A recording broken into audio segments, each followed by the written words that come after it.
Thursday morning தம்பிங்களுக்கு என்ன lunch box menu பண்ணணும்னு பார்க்கலாம் வாங்க. மசாலா கர்ட் ரைஸை இந்தமாதிரி இது மாதிரி பண்ணி பாருங்கள். ஒரே ஒரு முறை செஞ்சு பாருங்கள். நீங்கள் அப்புறமா எப்படி தான் பண்ணுவீங்க. சாதத்தில் உப்பு போட்டு நல்லா குலைவாக சாதத்தை வடித்து எடுத்துக்கோங்க. அது கூட தேவையான அளவு தயிரும் பாலும் ஆட் பண்ணிக்கோங்க. அப்புறமா ஒரு கைப்பிடி அளவுக்கு துருவுன கேரட் எடுத்து அது கூடவே போட்டுக்கலாம்.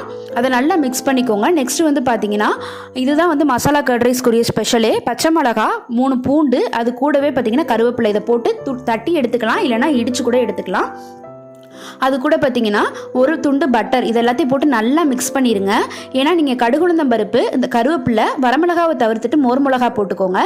இதை வந்து நல்லா பொரிஞ்சதுக்கப்புறம் போட்டு ரொம்ப மிக்ஸ் பண்ணக்கூடாது. இது லைட்டாக வந்து கிளறி மட்டும் விடுங்க. ரொம்ப மிக்ஸ் பண்ணிங்கன்னா மோர் மிளகா உடஞ்சிரும், கலர் மாறிடும் கர்ட் ரைஸோட கலரு. இதுக்கு வந்து என்ன சைடிஷ்னு பார்த்தீங்கன்னா பன்னீரும் பச்சை பட்டாணியும் போட்டு கிரேவி தான் பண்ணோம். கண்டிப்பாக ஒரு முறை இது மாதிரி ட்ரை பண்ணி பாருங்கள் ஃப்ரெண்ட்ஸ். இந்த வீடியோ பிடிச்சிச்சுன்னா கண்டிப்பாக நம்ம சேனலை லைக் பண்ணுங்கள், ஷேர் பண்ணுங்கள், சப்ஸ்கிரைப் பண்ணுங்கள் ஃப்ரெண்ட்ஸ். தேங்க்யூ.